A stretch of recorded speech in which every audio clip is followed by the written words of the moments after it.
Okay. How are you? Fine, thank you. Good, good. Everybody admire the new lighting here, I hope. I mean, you can't see it, but I can't see it. Where are you? I'm in my office, but I bought a new lamp. Oh, good. All right. Congratulations. Thank you. It's a good breakthrough. I remember to turn the lights on Now last that, time. now that there's all this capital flowing into blogging heads TV, I can afford a new lamp. It's got to go. It's got to go to professional. Right, it got Last- me halfway to Tiffany anyway. Right. Last time I did this in this room, I could see it getting darker and darker and darker until finally I jumped out of the screen for long enough to turn up the lights. But this time I'm prepared. Not to mention it's getting darker later, thankfully. Not dark yet, Bob Dylan. Right. I bet you can't name the album. I can't. I'm not one of those Dylan maniacs. Yeah, I think it's Oh Mercy. I have a really nice live version with Patti Smith, but I don't remember. I think it's Oh Mercy. Anyway, talk to me. Sounds excellent. Well, I wanted to talk about a couple things today. I just tried to stir up a little trouble this morning by posting about some of the approaches to middle-class politics in this organization called Third Way, which has sort of joined this controversy about whether the middle class is screwed or is the middle class doing great. And their argument is, the liberals are selling too much economic pessimism. We need to connect to the optimism of the middle class, and people are actually doing very well. And if you exclude really young people and really old people and look at people in prime working age, a quarter of them are making over $100,000 now, and that didn't used to be the case. And we need to sort of be more upbeat about all this. And then You sound unconvinced by your tone. Well, no, I mean I think there's some truth to that. I actually think I think that's a useful corrective. I think we do have to. We can't try to sell that the economy is bad for everybody. I mean, for a lot of people, this era is as good as the 60s was, or as good as the 90s was in terms of getting ahead. If you're above the median income, you're not getting all the great gains of productivity, but actually it's not a bad time. And so some of that I thought was a useful corrective. What infuriated me, though, was, first of all, they completely ignore everybody below the median income, really, or below about 40%. And then their solution for how do you connect with the optimism of the middle class is throw a bunch of tax credits at them, make them, give them tax deductions for college tuition and more child tax credits and more credits for, time, to relieve the family time burden and so forth. And it seemed to me, I mean, which is sort of disgraceful, actually. I mean, when we do have so many people doing really badly, and if people are so upbeat, what do they need more tax credits for? So, I mean, I kind of wrote a little map about this. Like, there are kind of 5 ways you could think about the middle class in the economy and what to do about it. One would be to say the middle class is really kind of screwed. They're the heart of the electorate. We need to really deliver them some goods, So Senator Schumer's book, Positively American, is kind of an example of that. Have you read that book? I read the long excerpt that he did on TPM Cafe, and I was kind of critical of it, with his sort of, set a bunch of goals and try to reduce them by 50%. It would seem to me the usual cluttered liberal agenda, with where we say, all right, we're going to be really clear. We're going to be like the contract with America. We're going to have 3 points, and we'll just drive them home. And each of the 3 points actually has 12 subpoints, and some of the subpoints have other subpoints. So by the time you're done, you actually have 63 points. I thought it suffered from that disease. But at least he's saying, okay, here's my problem, here's my solution. You've got the argument that both, working poor and heart of the middle class face a lot of insecurity, a lot of problems, and they're kind of universal solutions that could address the situation all of them face, like wage insurance, things like that. You've got the argument that the middle class is kind of doing okay, but the working poor are really screwed. So it's kind of Edwards' Two Americas argument, right? You could have the argument that, look, the middle class is doing fine, so let's just keep doing what we're doing, low taxes, low regulation. basically the Bush message. And then you've got this third way argument, which is to say the middle class is doing great, so let's borrow money from future generations and throw tax credits at them. And I think that's kind of disgraceful, and it only makes sense if you're buying the kind of swing voter argument that Mark Penn usually promotes, which is, look, the whole election is about affluent white women. Give them something, and maybe they'll vote for you. But even then, it's kind of like, why would you prefer a bunch of tax credits for particular things like college tuition or time with your family, as opposed to just lower taxes? Why would you prefer that? I remember in the 2000 debates between Gore and Bush, I thought it was a very powerful message when Bush said, all right, Mr. Vice President, you've got 25 different tax credits for this or that good thing or bad thing, and people have to maneuver this. What I'm going to offer is just like lower taxes for everybody, period. Lower taxes for everybody wins that argument. So that was the kind of trouble that I tried to stir up, and I'll have a little more to say about it, but I want to hear what you're thinking about those. I actually read that report. Yeah. I read about it that David Brooks wrote about it. Right. Expecting to hate it because David Brooks liked it. Right. And I liked it better than I expected. Uh-huh. Although not actually, I kind of like Third Way. They seem to me to be the DLC without the animus. Well, yeah. They're about transcending the conflicts between liberals and quote-unquote centrists, as opposed to highlighting them and trying to drum centrists out of the party as commies, the way the DLC seems to want to do so much. You mean driving liberals out of the party? Liberals Yeah. And, they're dealing with two things simultaneously. One is they're dealing with the political problem of liberals giving people bad news all the time.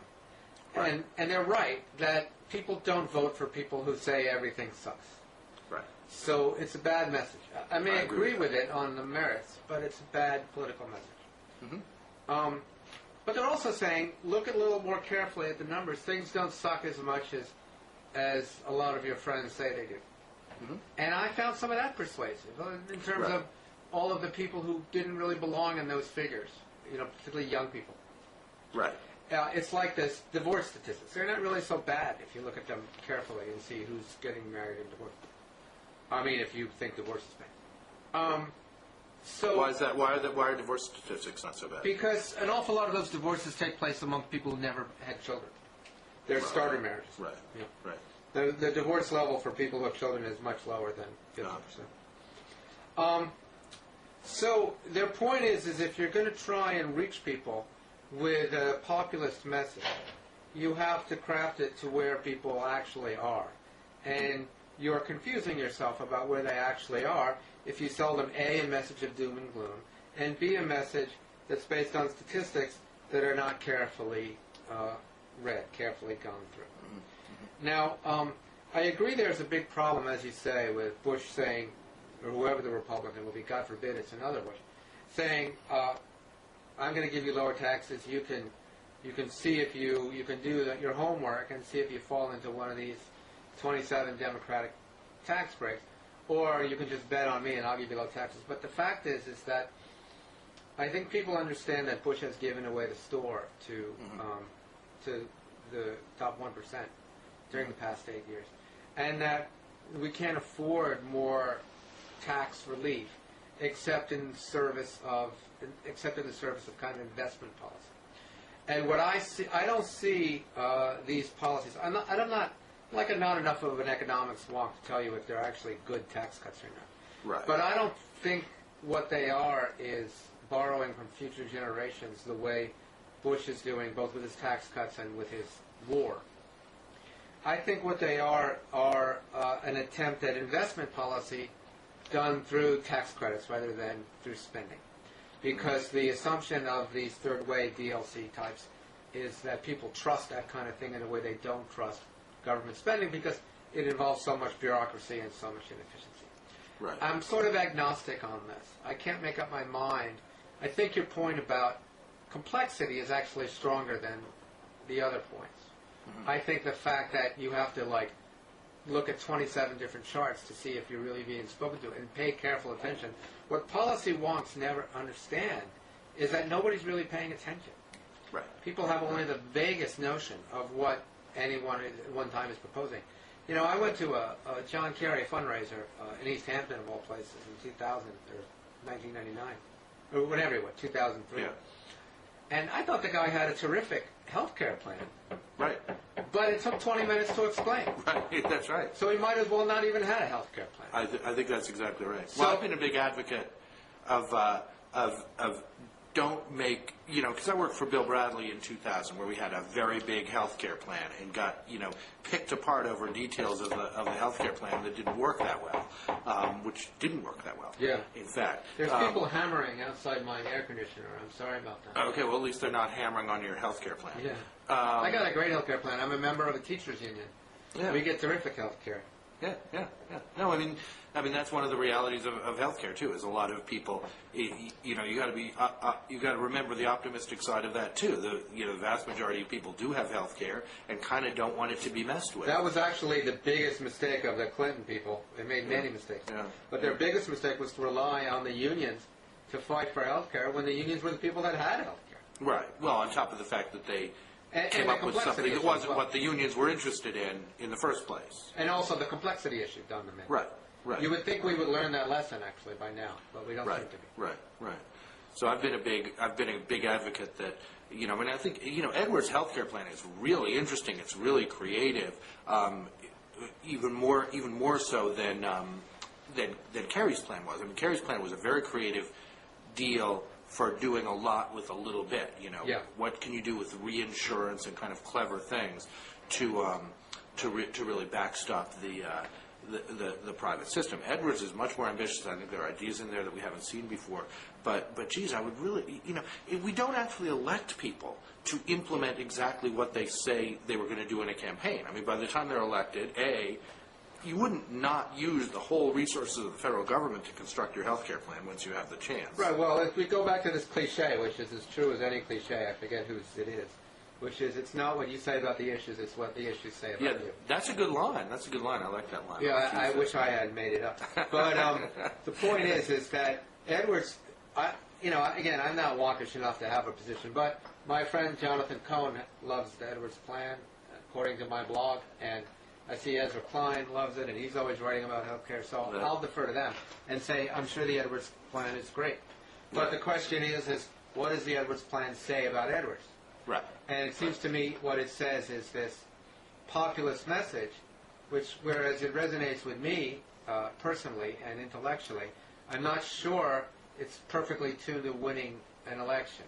Mm-hmm. Because I do think the third way people are onto something, which is that I know that they're onto something, that optimism wins and pessimism loses. And if they're able to paint Edwards as saying the whole country is going to hell and everything sucks, they will lose. I read this book years ago called Emotional Intelligence. Right. I forget the guy who wrote it. Daniel Goleman. Yeah. And in there was discussion of a study of sort of optimistic presidential statements versus pessimistic presidential statements. And it's like the optimistic guy always wins, and usually the tall guy always wins too. Right. So I think you can. I'm sure I have quibbles with third way's details, but I think they're right that you can't say that the middle class is screwed in this country right now. It's true that the rich have run away with all of the gains, and that wage earners have really gotten ripped off over the past 10 years, in part by the global economy and in part by our tax policy. But they don't, they're nervous. They have concerns. They think that a lot of people think what's going on is unfair, but they don't think the country is going to hell in a handbasket. Right. In part because they're not paying attention to the long-term fiscal trends, where the country is in fact going to hell in a handbasket. Right. But if you say that, you get, you're all pessimistic and, you hate America. Right. So it's a fine line one has to walk here. Right. I mean, I don't mind that. I mean, I thought, as I said, I think that the idea that you need to be optimistic and need to remember that while people have anxieties, they definitely don't think the country's going to hell in terms of the economy. I think that's fine, But you can also help. You can also respond to the anxieties. I guess with Edwards, it's kind of interesting because this guy was the original optimist, right? I mean, in '04, what was his pack called? Like Optimists Club of America. Well, he still is kind of optimistic. Yeah, yeah. I mean, he mixes the two. Right. It might work. Yeah. But it's too easy for people to say that he's down on America, I think. Well, yeah. I mean, depending how he puts. Yeah, it's quite together. early. He's got a lot of time to hone that message. Yeah. I mean, I think that's where the health plan makes it tough. You wind up arguing about the details of the health plan, so you wind up by the very nature saying, well, the current system is bad for the following reasons, and my system would be a lot better. Well, if you could just be if you just had, big goals, ambitions, not a ton of details. You just got to be smart about it. Kerry was dumb about it. Right. If you ask Kerry about his health plan, as I did He'd start telling you about his health plan. Yeah, whereas Edwards can do what smart politicians, and I imagine Edwards will do because he's smart, is hold up a little booklet and say, look, I got a health plan, it's great. And then say, here's what it'll do. And you just say three broad things. Yeah. You don't have to tell people the damn health plan. But you show them that there's something real there. That was Reagan's genius with, no one in the world believed in supply-side economics except for George Gilder and Jude Wanniski. Right. But George Gilder wrote a book, or wrote an article actually, in Public Interest called The Way the World Works. And Reagan would hold up this article and say, look, this is the way the world works. I'm going to do this. Right. And because he had a piece of paper with footnotes on it, it made it look like there was something actually there. When actually the entire economics profession thought it was nonsense, and it was nonsense. Right. So I think Edwards will do that. Any politician that thinks they can get elected president with a whole set of... the value of these long policy papers is to convince the media that you're serious, to convince the establishment. That's the way Clinton did it. Clinton could wonk you to death. But he didn't do it when he was talking to real people. With real people, he would hug you and stuff. Right. Yeah. And I think there's a lot of Clinton in Edwards. But I guess I just think that I'm glad the Third Way is doing this now. I had a lot of differences with their liberalism paper that Bill Galston and Elaine Kmart wrote. Right. And they invited me to a conference actually with Hillary Clinton where we got to argue about it. And I said, it was very civil. It was very, I thought, useful. Right. And I agree. Like I said, so I think that it's very important the spirit in which these things are offered. And I've been enormously critical of the spirit which the DLC has been doing their work. But the Third Way seems to me to be something different, and I think we ought to. I guess I want to say that even though I'm sure I have my disagreements with it, I think it's a useful intervention rather than, I think, as you put it, a disgraceful one. Okay. Well, maybe I'll withdraw the word disgraceful. Okay. Carried away with these. Well, it's all right. Not that many people. It's food for debate. There's a certain amount of animus in their in the way they're directly attack. They're kind of trying to break down the. No, but then they followed up with breaking down the conservative view too. Yeah, there's a couple pages about that. Yeah. I was getting a little annoyed with them, to tell you the truth, but then I saw they did the conservatives, and I said, all right. Okay, all right. Yeah. Good enough. Well, there's another organization too that I don't know the people behind, called the Truman Security Project or something. Yeah, I know it exists. I don't know that much about it. Yeah, I don't know much about them, but they did a very similar study. I've read all these studies on national security because I'm writing this book about liberalism and how liberalism can save the world or something. And I haven't been able to solve the liberal conundrum on national security. And actually, I thought the best report came out of the Truman Security Project, which is very similar to the Third Way, which is it's sort of a bunch of DLC types, but they don't hate liberals the way the DLC does. Right. And they also do the same thing, which I think Third Way does, which is they look at both the policy and the political implications of their thing. So they say, on the one hand, we have a policy problem, but on the other hand, we have a political problem. And the two are often in conflict with one another, particularly in national security, more so than I would say on domestic policy. Right. And so I'm very sympathetic to people who think about these problems with that degree of sophistication. I have very little sympathy for the Council on Foreign Relations, which pretends to be above politics, but ends up wasting our time, because what's the point of having a policy that has no chance whatsoever of being implemented? If you want to be just an academic, fine, but just say that's what you're doing. If you're saying it's time that politicians have the courage to introduce my program and ignore the political consequences, I get very annoyed with that kind of thing. Yeah, absolutely. I think that's true. The DLC, the other problem with the DLC is they're from a different era. They're from the era of Southern real conservative Democrats, which is kind of gone. At least is from that era. Yeah. So you start something now, it's going to by its very nature have a different tone than something that's rooted in the politics of 1988. You know. Yeah, it's true. Yeah. I mean, you look at their sort of hero Lieberman. I mean, Right. that's where they are. They're not even really in the party anymore. Right. I wonder how. I keep wondering how much the Democrats who.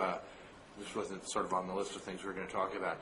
Those Democrats who kind of went out on the line for Lieberman last year, how they're feeling now as they see him out there, practically declaring. Well, Obama supported Lieberman and didn't come back to the fold. Right. Hillary came back to the fold, and so did Edwards, but not Obama. Right. But he didn't go in and campaign for him. No, but he didn't go in and campaign for Ned either. For Lamont, yeah. Whereas Hillary and Edwards both did. Well, that's interesting, an interesting point. Although when you have when you sort of are blessed, there was also very little pressure on him, where there was huge pressure on Clinton in particular. Yeah, the Ned people wouldn't say that. Yeah. Sorry, I lost my. It's all right. I lost my earpiece there. The Ned people wouldn't say what. The Ned people were enormously disappointed in Obama. In Obama. They were once they won, they were expecting quite a lot. Yeah. Anyway. Well, speaking of Senator Clinton, the question of sort of how she should talk about her vote for the Iraq War at this point. Should she apologize? Should she not? There's an interesting story in the Times on Sunday about how basically she decided to sort of use the fact that she wouldn't apologize as a sign of her own toughness, and in addition, a kind of interesting point about.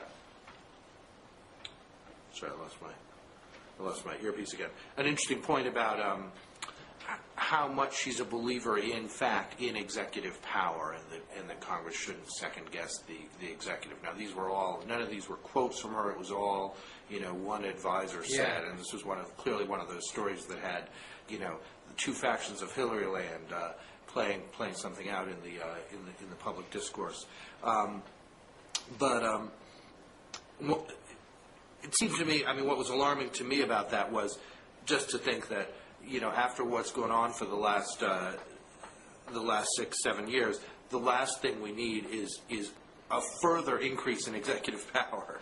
I sort of want the next president to be able to go into the whole morass of, executive orders that are out there and bizarre legal theories and the vice president's office is neither this bizarre theory that it's both executive branch and legislative branch, so it doesn't have to follow the rules of either one.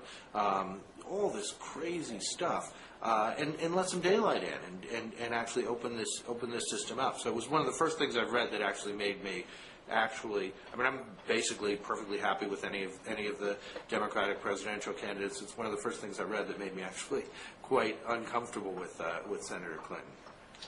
I think that's a fair point. I keep returning to this. There was this meeting at Al Franken's house right before the Iowa caucus with Kerry and about 17 journalists and writers, where I got into a big argument with Kerry about Iraq.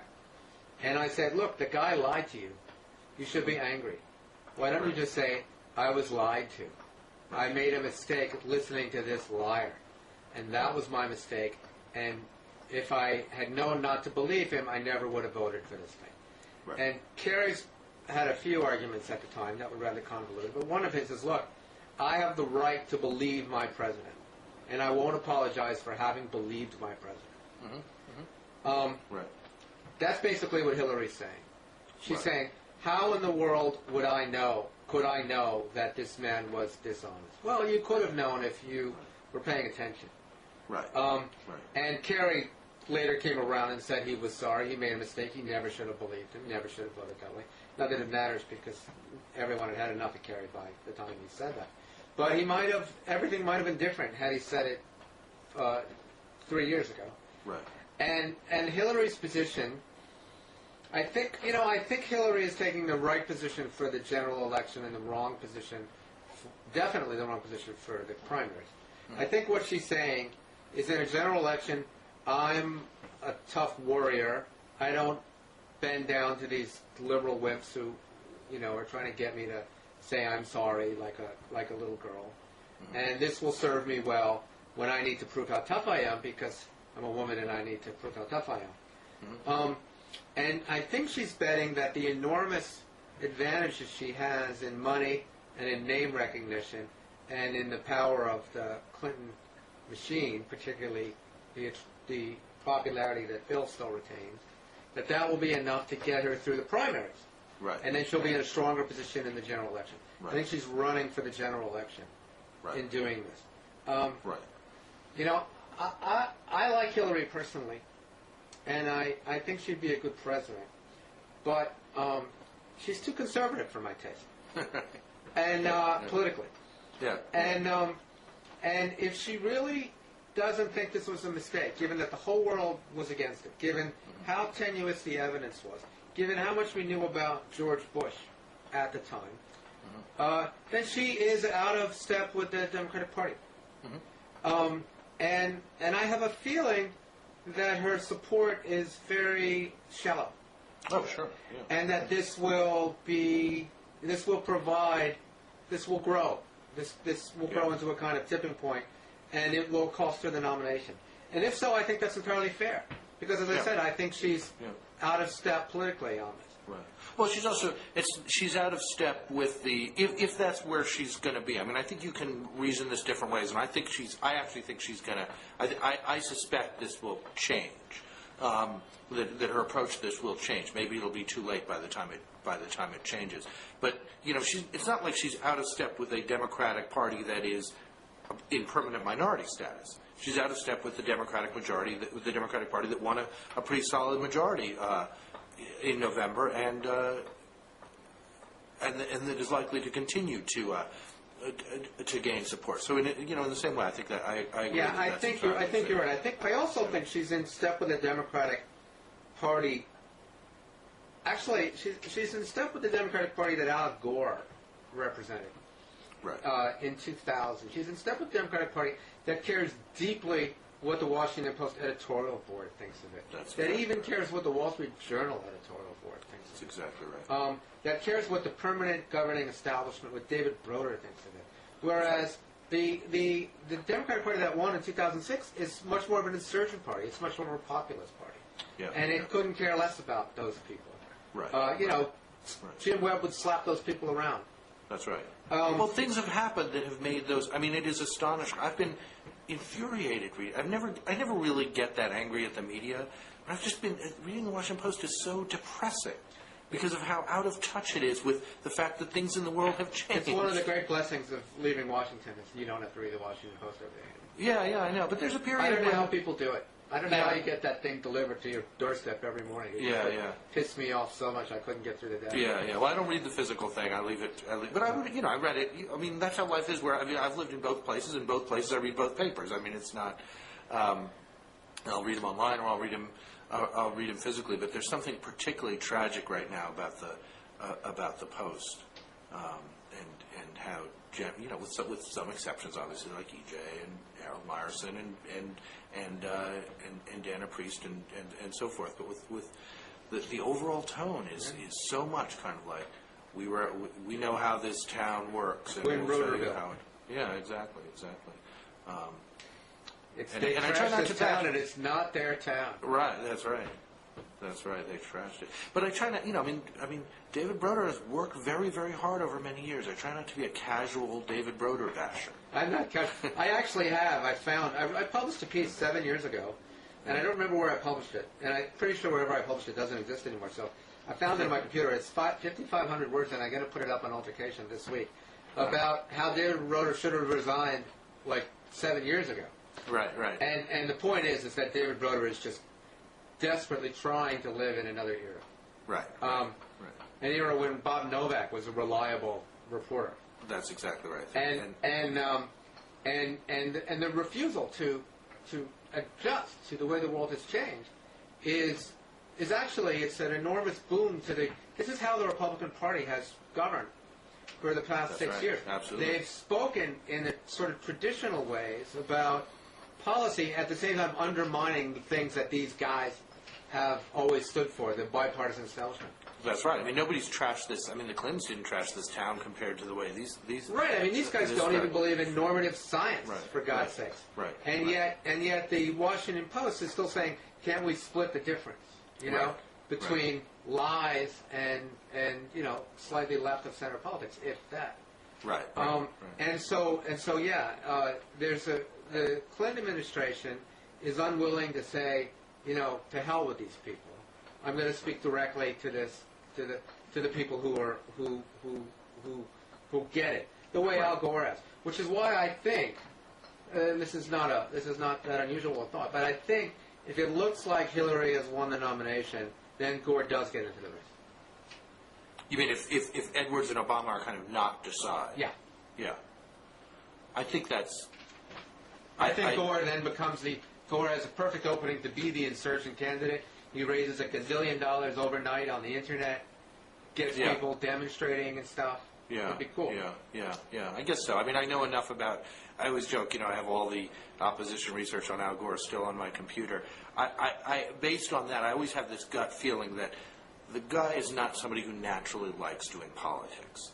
And and to the extent that he's found some other ways to have influence and play a role, he's a lot happier doing that, and I kind of say good for him. One clearly got that impression reading David Remnick's profile of him in the New Yorker. Yeah. That it's painful for him to walk through a room and shake people's hands. That's exactly right. The way Clinton Clinton was like one of those Japanese movie monsters. That's right. There's nothing. It would make him stronger. Yeah, absolutely. But I tell you, Gore really wants to be president. Well, yeah. He might not want to run for president, but he wants to be president. Right. And he's going to win the Oscar. He's going to have these big concerts. He's got a decent shot at winning the Nobel Peace Prize. He does, I think. Yeah. And I think he could just run a quick campaign that either sweeps them in or doesn't. Yeah. And the great thing about it from his perspective is he wouldn't. He's already got every campaign speech written. He doesn't have to craft a message. Right. And he doesn't have to sort of pull it. He can just do it. Right. And I think it might prove irresistible to him, particularly if all that's left is Hillary. I asked someone who was very, very close to Hillary, what if, about a year ago, what if they thought Gore was going to get into the race? Mm-hmm. A little over a year ago, before the movie came out. Right. And they said, I think he might. And I said, what do you think will take? What do you think it'll take? And the person said, Hillary. Yeah. Yeah. So all the stars would kind of be lined up at that moment. Right. I could see that. And the thing, though, that you would know this as well as anyone since you have the Oppo research, Gore's negatives are unbelievably high still. Mm-hmm. They're around where Hillary's are. Right. They're in the 40s. Right. And those of us who think Gore would make the best president out of all of them, and I count myself among them, are betting on this notion that this new Al Gore would erase everybody's memory of the old Al Gore. Mm-hmm. And that's a tough bet. Right. That bet scares me. Yeah. No, I agree. I think I think that is a very tough bet. Although Gore never had any negative. This is what I always kept running around pointing out in 2000. Gore never had any negatives among Democratic primary voters, and I doubt he does now. That's interesting. Well, now I'm sure he's doing much better. Right. Also, especially as he's no longer. Especially as it's funny between Gore and Kerry. Although I think Kerry actually kind of delivered his A game. The best A game that Kerry had, he brought in 2004. Whereas Gore did not bring his A game in 2000. Still, Kerry's the one completely rejected, partly because he can't do any better than that. That's as good as he could do. Whereas Gore is treated as, well, he got screwed by the Supreme Court and so forth. And well, the thing that Gore has now, by the way, which Kerry wouldn't have, is Gore has a convincing story about what he's learned, how he's been in some way liberated by his loss. Yeah. And he can explain, in a way I actually personally believe, not just think is sellable, but I believe that, looking at the way his father lost that Senate race, and the way he was beaten by these guys, that it's liberated him to be the person he never had the courage to be before. Right. And I think that, it's kind of like being reborn, being like having one of those Christian born-again experiences. I think it will get people. It won't work for Maureen Dowd and Jim Hoagland. Right. And Tom Frieden. But I think it'll work for people because they need a story, and Gore's got a good story. Yeah, absolutely. But it's amazing how rooted it is in the rejection of that kind of Clinton-esque politics of tight, careful control. Well, kind of, it's true. I mean, if you look at what people were saying about Gore when he gave his now incredibly prophetic speeches, both about climate change and about Iraq, I mean, Joe Klein, Charles Krauthammer, and others, I keep quoting the same people, they all said he was insane. Yeah. Insane. Yeah. Krauthammer, who was a psychiatrist. And he was kind of prophetic. And Krauthammer, who was a psychiatrist, said Al Gore's gone off his lithium. Right. Joe Klein used the word deranged. Joe Klein, who your former colleague at Bill Bradley campaign, Rick Stengel thinks is the ideal Time columnist, said that he was this is deranged. too incestuous for me to. No, Rick and I are all friends. We grew up together. Even though I can't strongly express my disapproval of the people he's hired to be columnists this time, with the exception of Michael Kinson. No, but the point is that Gore is entirely, when Gore, one of the saddest things about Al Gore is when he got the news that the Supreme Court was giving the election of Bush, he was in the middle of writing an op-ed for the New York Times because he thought he was going to win the decision and he wanted to, through the op-ed page of the New York Times, assure the country that everything would be all right. Whereas the Republicans were out causing riots and threatening people and, doing whatever they needed to do to win an election. Right. Gore thought the election was going to take place on the op-ed page of the New York Times. He's not that guy anymore. He can speak to the base. At the same time, he can reassure the poobahs of the national security establishment. I still think he'd be the best candidate, even though, like I said, this 40% thing scares me. I think he could overcome it, but it would be a big gamble. Right. They're all a gamble, though. Right. They're all good candidates. They'll all be good presidents, but they're all a gamble. It's a much stronger field than we had 4 years ago. No, it's an amazing field. Yeah. But they're all political gambles, Right. And Gore's 40. I mean, in both the case of Gore and Hillary, they start with strong negatives, which are based on outdated impressions of them. I mean, which I think is one of Senator Clinton's great strengths. She's a friend of mine, who's a friend of hers, says she's polarizing only in prospect. You expect her to be polarizing, and in fact, you're kind of pleasantly surprised that she's a reasonable, open person. So it's all the movement is in a positive direction, and I think that's a healthy thing. I thought there was an article in the Times yesterday about how the right wingers who went crazy about her, like even Scaife, have sort of softened up. And one person commented to me that was evidence of her kind of compromising and cutting corners to appease them. To me, it was kind of like their whole thing about Hillary was made up anyway. There's nothing for Hillary to compromise. Hillary is a compromise. Yeah, she is what she is. If you look at Hillary in Arkansas and the education fight they had there, she was on the conservative side of that. Right. She's always been. She's never been. Culturally, she scares, a lot of people in middle America because she really is a product of the 60s and a working woman, and she does...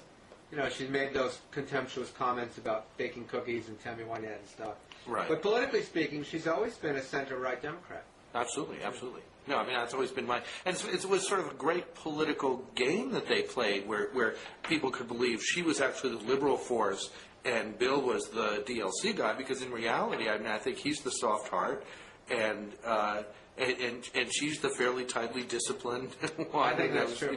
I think Bill, who has his own genius, would basically agree with whoever he was talking to. Right. Whereas Hillary was the decider. Right. And she made some really bad decisions at the beginning of the administration. Well, yeah. But my position was always, you live with Hillary, you die with Hillary. Right. That's right. There's incredible strengths. But it's an interesting example. One of the things we could talk a little bit about the bloggers and the... Yeah, I want to talk about that. What do you think about that? Well, what I think is interesting, I want to lift up above it a little bit, because what I think, I'm going to write something about this on TPM Cafe, because Amanda Marcotte has posted and so forth. I think the interesting thing is, there's this trend in presidential politics from the 70s or so forth to get to ever tighter control of a campaign. So, you go back to the 50s and the 60s, candidates would sort of float around. They didn't know what was going to happen to them as the political bosses did their wheeling and dealing. It was all kind of outside of them. And then, you have the sort of like fear and loathing on the campaign trail era where who knows what's really happening. And then it gets more and more, more and more it becomes about discipline and everything's under control. The campaign controls everything related to the that's candidate. why nobody could write the making of the president anymore, because nobody ever gets to see them. Right, because it's all kind of sealed, and every campaign has its guy who's on the got two phones on either ear, and he's but he's basically got everything in his head, and and they give the same damn speech over. Is controlled from the game plan, and it becomes a battle of do you catch someone in a gaffe or not, and so politics becomes narrower and narrower and narrower, and the range of it, nobody makes a big gamble, nothing's kind of left to chance. Everything there is to know about every voter possible and so forth. And then you've got this counter trend, which really begins, which the internet really fuels, which is to say, let some things be out of control. Mm-hmm. So that with the Lamont campaign, for example, you have this, this enormous amount of the campaign that is simply not controlled. It simply has nothing to do with the campaign itself. Yeah. They are not running it. And what was remarkable to me is that for all that, the only bad thing that happened was that one time when Jane Hampshire posted a picture of Joe Lieberman in blackface. Right.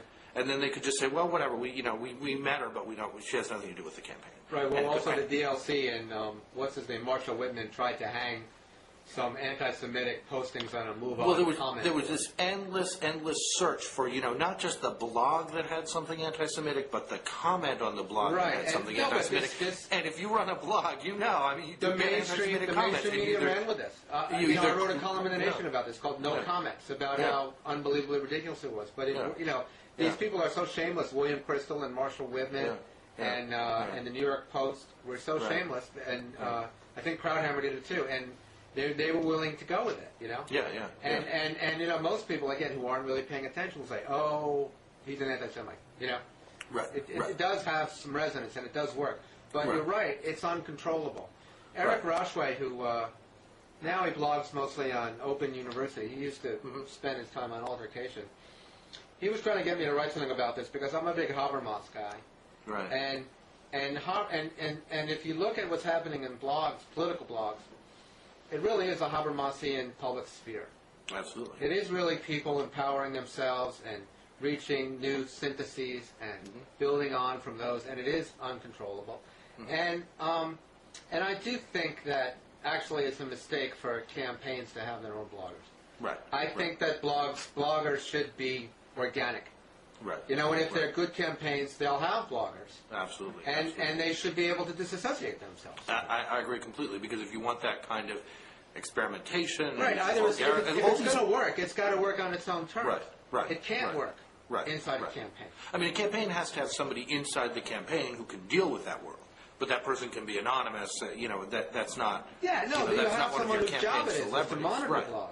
Right. Which I think Elizabeth Edwards did in the last. That's right. Yeah. And help people start them and so forth and relate to and to respond before things get out of hand and so forth. Yeah. And speak for the campaign to blogs. That's but you can't credibly blog for a campaign. Right. Because anymore. Well, anyway, we agree on that. So I think it was probably, I don't know. Hillary's got Peter Dow, and maybe I never read Peter Dow. When he wasn't working for one of the campaigns. He was great. I mean, he is great, but he does a particular kind of thing. I mean, he would do these kind of broad summaries of what was going on and put his own arguments in, but a very, not somebody who had not somebody who had the classic sort of bloggish intensity, of you or Amanda. Yeah, well, I guess what I'm saying is you can have a campaign blog as long as it's not a real blog. Right. Surprisingly, actually, the Center for Rapid Progress, which I work for, although I'm never there, so I don't really know what happens here, but they have an awfully good blog, Think Progress, which is really surprising to me as I think about it, because at the meetings I've been to there, and I haven't been to one in a couple of years, there was a lot of concern. Nice racket. Well, it used to be worth it to them to fly me in, and I think that not to be worth it to them. Right. But there used to be a lot of concern about the message and speaking for the center and so forth. Right. And all the fellows, like me and some other people, there was a lot of, how do we handle it when the fellows disagree? I wrote, one column in my life I wrote, which caused some trouble, where I actually, it's happened more than once. Maybe it's happened twice, where I agreed to, it wasn't that important to me to cause this amount of trouble. So I said, all right, I'll publish this column somewhere else, because I don't need to cause you guys, I understand, where you Right. are, and we have different agendas here. But they actually have managed to have a really good blog. Without it, and I'm sure somebody's reading it for political content, but it hasn't screwed them up at all. So I think, there hasn't been any grand screw-ups. Now, David Sirota worked there in the beginning, and then he had to leave because, that wasn't going to work. Right. So I do think you can have an informational blog that people can go to and sort of build on. But you can't have a typical bloggity blog. You can't hire a good blogger. You can't hire Atrios or Matt Iglesias and expect them to exist under your discipline, because then it's just not a blog anymore. Right. Their voice, the whole point of the blog is it's your voice, and you develop it over time. So time. I guess I'd have to say that my friends in the Edwards campaign made a big mistake in thinking that they couldn't. They could do that. But maybe it wasn't obvious until we saw it. I think it wasn't obvious until you saw it. And so... Interestingly, Obama doesn't really have a blog presence. Right. Although he does very well in that world. Yeah. Yeah. He doesn't have to. He can let it happen as it happens. Right. I guess I wonder if they were taking a wait-and-see attitude towards that. Right. Because, you see, the reason I think Edwards was so quick to have a blogger, hire bloggers, is because hiring bloggers is one thing you can do. But that's right. Buying up commercials, it's too early for that. And, you can have a health plan. These are things that you can sort of check your box and you're ready to go. That's right. Well, you think of it's the treating. It's the Netroots is a constituency. Who's our Netroots guy that we hire, and you treat it the same way as you treat the Jewish community or labor or something like that. And if you hire somebody who's well known and liked in that community, it's a gesture of support for that crowd. But that's actually accepting a little too much, treating it as if it's an interest group. Which is not the right kind of thing. It's in fact it's sort of a different way of doing things, and if you don't accept the different way of doing things, in fact, to accept the different way of doing things is to not hire the blogger. Well, it was an attempt at a signal of respect. Right, that's right. And I think people understood it that way, and it didn't work out that way, and that's why it's okay. Right. Everybody understands it just didn't work out. That's right. And they stood their ground, and for a while, but then it made no sense anymore, and I think that they probably did help themselves, but that everybody should learn a lesson from this, including the blogging community. That's right. That's exactly right. That you don't want to be you do certain things that put you in a certain box, and then you're not going to necessarily be the person who's going to work in a campaign. Just like you do certain things, and it's like I kind of accept I'm probably never going to be Senate confirmable to some high-ranking position. Well, I smoke too much pot. That's life. I'm on record there. I think we're at a point in life where that can't possibly be disqualifying once they get down to our generation. You think so? I don't know.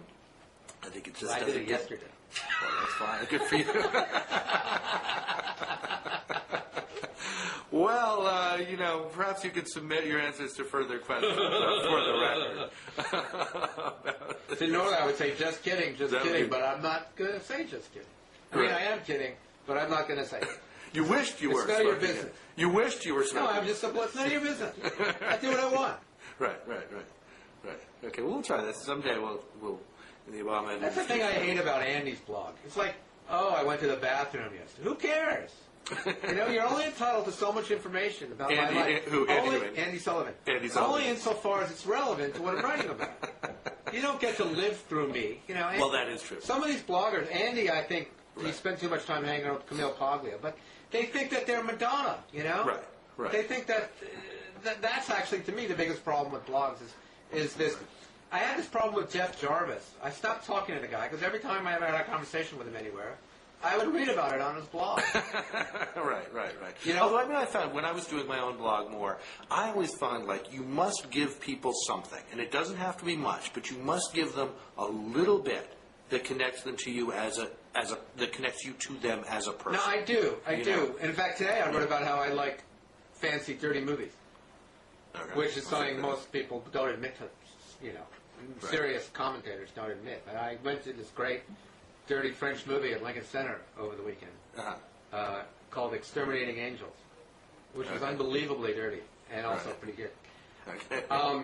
But I had, I think that I was discussing I was hinting at a larger issue.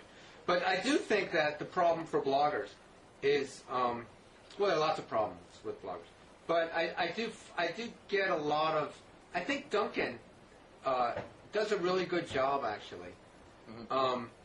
The guy has an awful lot of attitude. I don't know him very well. I know him a little bit. I like him from what I know. But I don't know him very well. Mm-hmm. But I do think he occasionally will say, here's something personal and here's why it's personal, without actually saying that. I mean, it's implicit. Whereas too many bloggers feel that their private lives are intrinsically interesting to people, and maybe they are, but in a very unhealthy way. In a very Us magazine, not even a People magazine, but an Us magazine way. And I think that interferes with the quality of with the ability of one just to make one's argument on the basis on the quality of one's argument.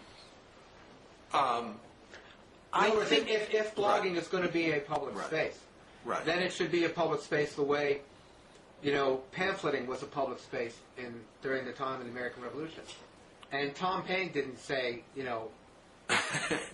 common sense is a good idea because I'm such a hip guy who hangs out with Barry Diller. He said, here are my arguments, and these arguments rise and fall on the basis of their quality. And I think too much blogging is taken over with too much cuteness, too much personality, and not enough the quality of the argument. Right. I think that's true, except I do think it's one of the... I mean, first of all, it's all...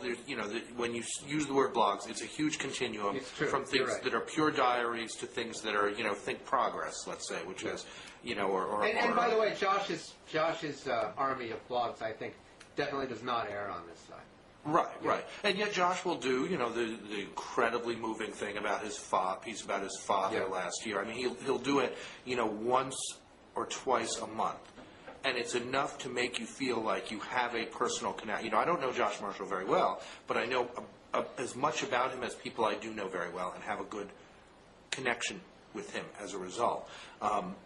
And that helps you understand their argument in a way that the disembodied voice of a David Broder or a Jim Hoagland or whatever is a little harder to understand. It's actually, it's helpful to me to know that Tom Friedman lives in a $2.8 million mansion. What are you talking about? It's not $2.8 million. It's a lot more. It's $8.2 million. Yeah. 2.8 is nothing. Right. No. Well, in New York, it's nothing. Here, it still gets you something. It's helpful in evaluating arguments to know a little bit. First of all, you don't know that because Tom Friedman told you. No, I don't. But if he if he began his column saying, no, I guess what I'm saying I was taking my quarter-mile walk from the master bedroom to the media room this morning, or something. I guess what I'm saying here is that good blogging is really quite difficult. It is because it's a very fine line. You're right. Some of this information is valuable and almost necessary. Right. But too much of it is to indulge in all of the worst aspects of our culture, which I think a lot of blogs do. Right. And the difference between blogs and other forms of media, although you're right, you can't really generalize about any of them, is that there are no gatekeepers on blogs. Right. So, well, the gatekeepers, you don't have to read them all. That's always the thing to me when people complain about them. It's like, there's a million. Nobody says you have to read all or any of them. So you're the gatekeeper. As a reader. Yeah, it's true.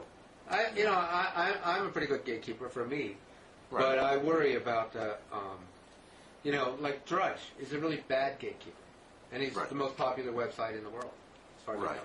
Right. Although I think that's kind of fading. I don't know. I don't know. I hear stories about the way the guy drives traffic. Yeah. That still make it seem pretty impressive. Right. And I think, getting off the topic of silliness, like, Andy curling up. I just noticed this because last week he wrote about Valentine's Day, how happy he was to be curling up in bed with his boyfriend to watch a DVD. I'm like, why do I have to read this? Whereas if it was fancy French porn, it would be all right with you. No, I was writing about. I write about culture in my blog. Okay. I was admitting to something, but I was writing about culture. Okay. It was under Alter Reviews. It wasn't under like Aren't I Wonderful? Right. But anyway, I do think that this blog cheerleading that Jeff Jarvis does and that Andy does and a lot of people seem to do, it doesn't take account for the fact that that gatekeeper function was actually a valuable one. It wasn't. Right. It was certainly not ideal from a lot of perspectives, and a lot of things. It did a lot of damage. But we need gatekeepers because there's too much information and there's too little time. Right. And if our gatekeeper is Matt Drudge, God help us. Well, how about a counterexample here? Yeah. Something you wrote. 4 minutes and 52 seconds. Okay, 4 minutes and 52 seconds. How about when the fact of blogging reminds you that somebody who actually is a gatekeeper is a little bit crazy? Like, for example, Marty Peretz. Oh boy. Marty Peretz starts blogging and you learn things. It's like they've opened the doors of the Kremlin. Exactly, don't you think? I mean, you wrote about I work for George Soros's foundation, so I'm part of the conspiracy. Yeah. But see these backups at JetBlue. I know. This prove that George Soros has nothing to do with foreign policy? Yeah, no, I have a friend who was there at the New Republic for a while, and he says, God, people are finally getting to see the first drafts. Right, that's right. And that's it. And when blogging does that, it kind of opens up the gatekeep. It helps you think about your gatekeepers a little differently. It's true. I mean, you're absolutely right. I can't argue. I recommend everybody read Marty Peretz's blog for this wonderful insight into the fact that the New Republic is owned by an individual who happens to have these kinds of judgments, owned and run by. Actually, it's not owned by. He's had to sell it because he's lost so much money in the stock market. Right. But you're not really going to pose Marty Peretz as a counterweight to the problem of gatekeeping, because there's only one or two, possibly three Marty Peretzes in the world. Whereas the problem of gatekeeping is real. I mean, that story about Carrie and the intern last year, that went pretty far before somebody was able to disprove it by tracking the girl down in Africa. Right. If she hadn't been able to be tracked down, right. that story would have been real. That's right. And this year we got CNN. But it also appeared in the New York Post. I mean, that wasn't a blog story. Didn't that appear in the New York Post or the Washington Times? They picked it up off Drudge. Okay. And this year we have this. And Drudge, it was an original to Drudge? Exclusive to the Drudge Report? It started with him? You're taxing my memory beyond this capability. Okay. But this year we got, that CNN tracked down that madrasa. Right. In Indonesia. Is that where it was? Yeah. Yeah. Which shows you how infrequently that happens. Right. Usually these stories just sort of permeate the atmosphere and then they go away, but they have a half-life, an afterlife. Right. And whereas blogs are great at tracking them down, if they're track downable in documentary terms, the way Atrios and Josh did when they made their name on Trent Lott, they're just as dangerous for the other reason. And campaigns will use them, even non-official blogs. So I think it would be valuable if we had. There's some sense where blogs correct themselves if you read enough of them. Right. But I still think it would be good if we had some sort of blogging, council where we could condemn people. Okay. Some sort of responsible body. You can still blog if you want. Nobody's going to stop you. Right. But everybody's going to know that you're not to be trusted. Right. Unless you can sort of apologize or answer for yourself. I think that the idea that, blogging has become important enough and influential enough that I don't think that the old arguments that the blogosphere itself is self-correcting, because the blogosphere itself is too large to be self-correcting. Right, right. And the people who read the one thing don't read the correcting thing. Yeah. It requires staggering levels of critical thinking skills when we sort of think that that's probably the thing our education system and so forth does the least well. Right. We sort of demand far more of it than we did in the past. Yeah, it's the one thing I try to teach my students. There's a great payoff to that kind of critical thinking is really the only thing I try and teach my students, and it's the thing that's hardest for them get Right. because they're just not taught it coming in. Right. They're just Right. taught to like take the test, you know. Right, right. But whereas if you have it, you know, you're incredibly empowered in the world today. Okay, It's kind of so amazing. we're here to empower you people as we hit the 59-minute and 32. Right, right. Well, 30. right. Consider yourself empowered. Have a closing thought here, dude. A closing thought. I don't think I have. Send a the closing people away optimistic. You know, your chances of making more than $100,000 a year are twice what they were 30 years ago. God So bless America. Go out and do it.